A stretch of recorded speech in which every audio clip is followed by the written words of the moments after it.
더불어 사는 세상에 살면서 서로 사람을 구분하게 됩니다.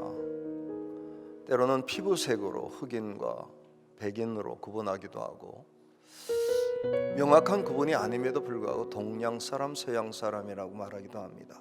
잠언에서도 사람을 나눕니다. 지혜로운 사람, 비련한 사람, 슬기로운 사람, 어리석은 사람, 이렇게 나눕니다. 아버지 입장에서 자기 아들이 어떻게 살기를 원했을까? 지혜롭게 살았으면 좋겠다. 솔로몬이 수많은 왕들을 보면서 탁월한 왕도 있었습니다. 그러나 탁월함보다는 지혜로움이 나음을 깨닫고, 하나님 너에게 무엇을 주면 좋겠냐 물어볼 때 지체 없이 이야기합니다. 지혜를 주십시오. 만약에 우리의 자녀들이 평생 살아가면서 하나님이 주시는 지혜로 살아간다면 얼마나 좋을까요? 오늘은 아굴의 잠언입니다. 그동안 소개한 것은 두 개 중에 하나를 선택하는 실질적이고 아주 구체적인 지혜를 소개했다면, 오늘 전하는 이 아굴의 잠언은 우리 인생 속에 아주 기본적이고 근본적인 원칙적인 문제를 우리들에게 제기합니다. 어떤 사람이 지혜로우냐? 지혜로운 사람은 어떻게 살아가느냐? 지혜로운 사람의 삶의 목적이 무엇인가를 우리들에게 소개합니다. 오늘 저는 성령님의 도우심을 통해서 우리가 어떻게 살아야 되며 우리 자녀들은 어떻게 살라고 권면할까, 특별히 지혜로운 사람이 누구인가를 깨닫는 귀한 시간 될 수 있기를 주의 이름으로 축복합니다. 첫째, 지혜로운 사람으로 살려면 자신의 부족을 인정해야 됩니다. 지혜의 사람 아굴은 자신을 표현하면서 나는 매우 우둔한 사람, 아는 게 전혀 없는 사람, 총명하지 못한 사람, 배운 게 없는 사람, 이렇게 여깁니다. 사실 뒤에 내용을 읽어보면 아굴처럼 똑똑한 사람이 없습니다. 지혜로운 사람입니다. 그런데 스스로를 나는 지혜롭지 못하고 총명하지 못한 사람이라고 고백합니다. 이게 지혜로운 사람입니다. 어떻게 하면 지혜로운 사람이 될 수 있을까요? 지혜로운 사람일까요? 기본은 이렇게 생각하게 됩니다. 나는 무지해, 아는 게 없어. 오늘 본문에서 우리에게 주는 사무엘의 시작, 평생 귀하게 살았던 사람이 시작이 뭔지 아십니까? 말씀하옵소서 종이 듣겠나이다.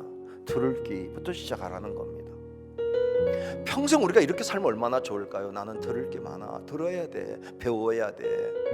그래서 항상 들으려고 하는 마음을 가지고 사는 사람, 이런 사람은 아이에게도 들으려고 합니다. 어리석은 사람은 자기의 무지를 인정하지 않습니다. 다 안다고 생각합니다. 속이 비어있는데 차 있다고 생각합니다. 그래서 채울 것이 없다고 생각합니다. 여러분, 무엇을 알고 계신다고 생각하십니까? 특별히 하나님 앞에 나올 때는 제가 아는 게 없습니다 라고 고백하시기를 주의 이름으로 축복합니다. 무능하다고 인정해야 됩니다.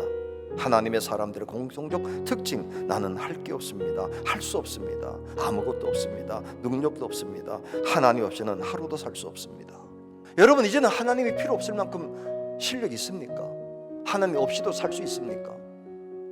그런 마음이 들면 큰일입니다. 오늘부터라도 고백하셔야 됩니다. 하나님, 부족합니다, 무능합니다, 도와주십시오. 둘째, 하나님의 말씀으로 채워야 됩니다. 그래서 도움 받아야 됩니다. 지혜로운 사람이 자신의 부족함을 인정하는 것도 중요하지만 더 중요한 게 있습니다. 진짜 지혜로운 사람은 도움 받을 자를 찾아갑니다. 어리석은 사람은 엉뚱한 데 손을 내밉니다. 이스라엘 민족들이 가나안 땅에 도착해 살다 보니 자기 힘으로는 살 수 없는 걸 알게 됐습니다.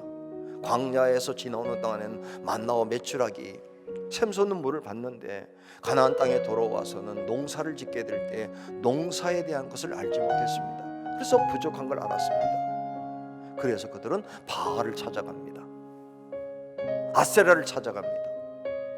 자기의 무능을 아는 것까지는 좋은데 어디 그곳으로 찾아가냐 말이에요. 도울 자가 누군지 몰랐습니다. 오늘 우리가 이 예배당에 오는 이유가 뭡니까? 가정에서 성전을 향하여 예배드리는 이유가 뭡니까? 이유는 간단합니다. 도움 받고 싶어서입니다. 도움 받고 싶은데 누구는 산에 가서 산당에 가지만 우리는 하나님의 전을 찾아오는 이유는 하나님이 나의 도우심을 고백하기 때문입니다. 그럼 어떻게 하면 하나님의 도움을 받을 수 있을까요? 쉬운 방법을 우리에게 제시합니다. 말씀의 인도. 끊임없이 우리 부강의 성도들이 이 문제를 가지고 같이 고백하면 좋고 고민하면 좋겠습니다. 나는 무능한데 도움이 필요한데 내 도움은 누구지? 정말 나는 하나님만이 나의 도움이라고 믿고 가는가? 그리고 하나님의 말씀대로만 살면 하나님이 책임진다고 믿는가? 고집스럽게 그 길을 걸어갈 수 있는 저희들이 될 때 우리의 자녀들이 그 길을 따라오게 될 줄로 믿습니다. 그래서 우리 부강교회는 끊임없이 말씀이 이끄는 교회가 되어야 됩니다. 셋째는 인생의 목적을 바르게 가져야 되죠. 조건은 하나입니다. 정한 명령대로 살아가는 것. 신명기 4장의 말씀처럼 내가 너에게 명령하는 말을 너희는 가감하지 말고 내가 너희에게 내리는 너희 하나님 여호와의 명령을 지켜라. 부강교회는 한 가지만 가지고 가야 됩니다. 말씀에 있냐? 오늘 이 아굴의 잠언의 귀중한 내용이 우리들에게 이제 남은 인생을 어떻게 살아가야 되느냐에 대한 귀한 방향을 제시해 줍니다. 이렇게 얘기합니다. 바른 길로 가게 하옵소서.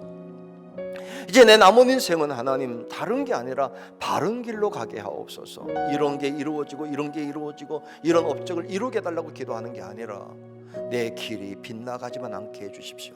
마지막에 정말 소중한 제목을 우리들에게 알려주죠. 인생을 살면서 욕심의 지배를 받지 말라고 이야기를 하며 이렇게 얘기합니다. 인생을 지혜롭게 사는 방법이 뭐냐? 너무 가난하지도 말고 너무 부하지도 않게 해달라고 기도해라. 그럼 어느 정도 사는 게 가난하지도 않고 부하지도 않는 걸까요?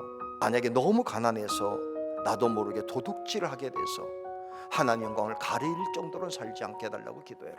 두 번째, 이렇게 부자 되지 말아라. 하나님을 잊어버리는 부자는 되지 마라. 부자가 되라. 부귀 장수를 주겠다고 약속하지만 그것 때문에 하나님까지 잃어버리는 부자가 되면 되겠니? 그래서 기도해라.